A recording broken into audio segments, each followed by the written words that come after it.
Bonjour à tous, et aujourd'hui on va attaquer un sujet que très peu de traders maîtrisent réellement sur les marchés, la liquidité, donc les inducements. Qu'est-ce qu'un inducement?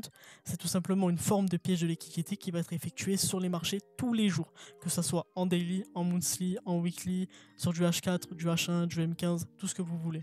En fait, c'est tout simplement le fait que le marché va créer des plus hauts et des plus bas pour inciter les traders à rentrer sur le marché et qui vont venir être liquidés par la suite.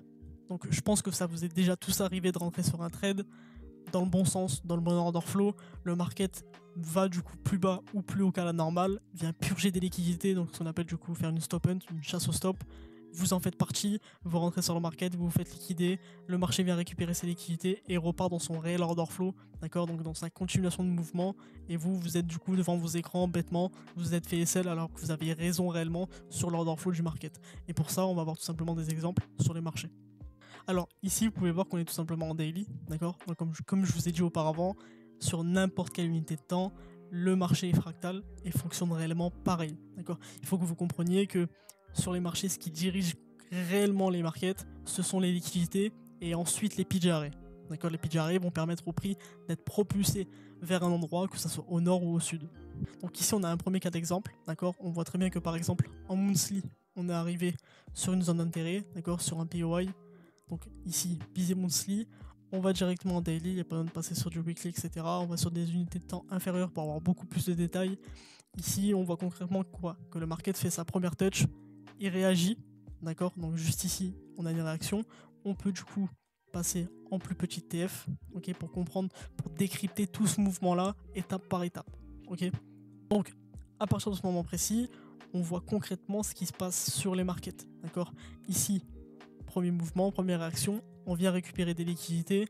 Qu'est-ce que fait le market? Bon ben, grâce à cette prise de liquidité, on effectue un rebalance. Est-ce que on arrive du coup à aller plus haut? Non. On voit très bien que le market, bon ben, les premiers acheteurs qui sont rentrés sur les marchés viennent se faire piéger en fait. D'accord? Donc du coup, on passe sur un stop hunt, une chasse au stop, tout simplement. À partir du moment où on vient récupérer cette liquidité, qu'est-ce que nous fait le market? Pareil, au sens inverse, on vient récupérer encore une fois des liquidités qui ont été laissées, d'accord? Le marché réagit, revient en interne récupérer des plus petites liquidités et continuer du coup son réel order flow jusqu'à venir pareil, même chose, on récupérer des liquidités. Ici on vient se rappuyer du coup dans un CB H4, d'accord, juste là qu'on voit qu'il est respecté, mais même en respectant par exemple ce PJR, on arrive à comprendre ce que fait réellement le market.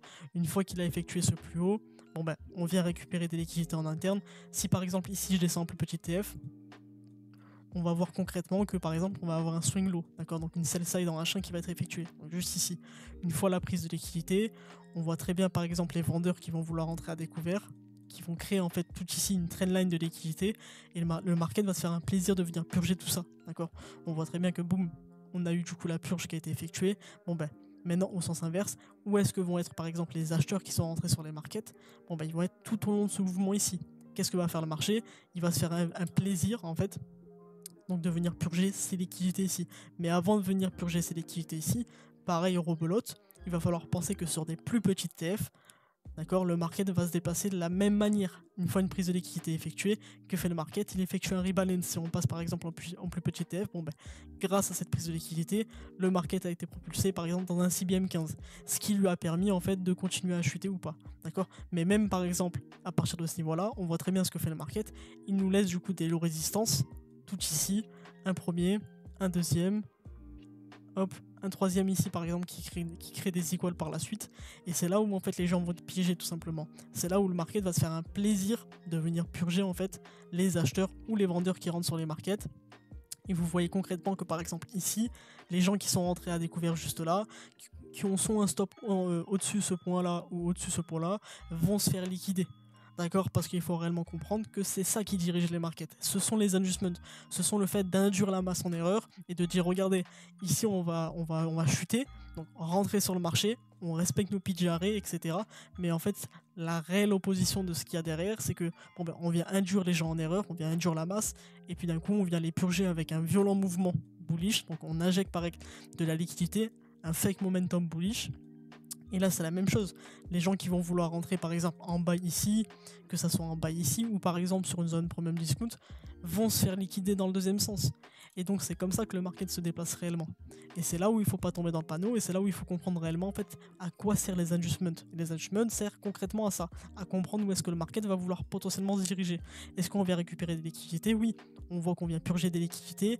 Où est-ce que le market vient? Pareil, il revient purger des equals. Et en faisant ces mouvements ici, bon ben, qu'est-ce que nous laisse le market par la suite? Il nous laisse des adjustments. Pareil, les gens qui vont vouloir par exemple sell sur une continuation de mouvement, où est-ce qu'ils vont laisser les stops? Bon bah leur stop va être placé soit sous ce plus haut là, soit sur des plus hauts vraiment à l'extrême, ok. Mais la plupart ici, bon bah concrètement ils placent des stop loss soit au-dessus ici, soit au-dessus le pilier arrêt, qui doit être forcément en fait respecté. Qu'est-ce que fait le market? Comme par hasard, on vient liquider les gens, d'accord. Où est-ce que se dirige le market? Rebelote, prise de liquidité. Que nous fait le market par la suite? Encore une fois, il nous laisse des adjustments. Est-ce qu'il va venir les récupérer? Bien sûr que oui. D'accord, c'est logique en fait. C'est là où on va piéger en fait les traders d'order flow, de continuation de mouvement, que ça soit même les traders par exemple le retail qui vont par exemple trader les supports résistances. On vient du coup induire les gens sur n'importe quel style de trading. Et c'est ça qu'il faut réellement comprendre. D'accord? Donc on va laisser faire le price un petit peu, on va laisser voir où est-ce qu'il se dirige. Bon ben, en rebelote, il vient encore du coup piéger. D'accord, les vendeurs qui sont rentrés à découvert. Ici, même chose, on laisse des adjustments, on laisse des equals, on laisse aussi des déséquilibres de market qui ont été effectués. Donc c'est parfait, on a énormément de zones à venir équilibrer et on a énormément de zones, donc de traders à venir piéger. D'accord? Ici, est-ce que le market revient dans son déséquilibre? Ok, il vient de mitigate à 100%. Il vient aussi récupérer des liquidités qui ont été laissées. D'accord? Et ici, bon ben, concrètement, qu'est-ce qu'il nous a fait? Rebelote, il nous a créé une trendline de liquidité juste ici, il nous a laissé des liquidités en attente par exemple ici, et du coup des liquidités aussi qui sont en attente juste ici, qui vont créer du coup bon, exactement le même scénario, une trendline de liquidité. Est-ce que le market va être du coup, hop, on va monter en H4, on voit que bon, une liquidité majeure a été récupérée, donc potentiellement ici, tous les stops ont été récupérés au nord, il ne reste plus qu'on vienne récupérer les stops au sud, pour pouvoir faire le réel mouvement par la suite. D'accord? Est-ce que le market va du coup faire ça? À voir ce qu'il fait. Ok, bon, on voit réellement ici pareil. Pour chuter, pour venir récupérer des liquidités, que ce soit ici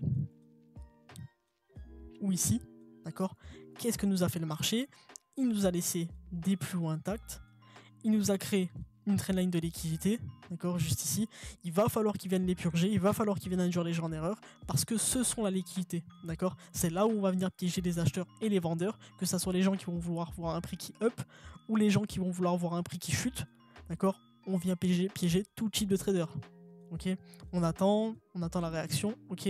Le market vient du coup récupérer son réel objectif, et même avant de récupérer son réel objectif, c'est pareil, on retombe sur une phase d'inducement, d'accord.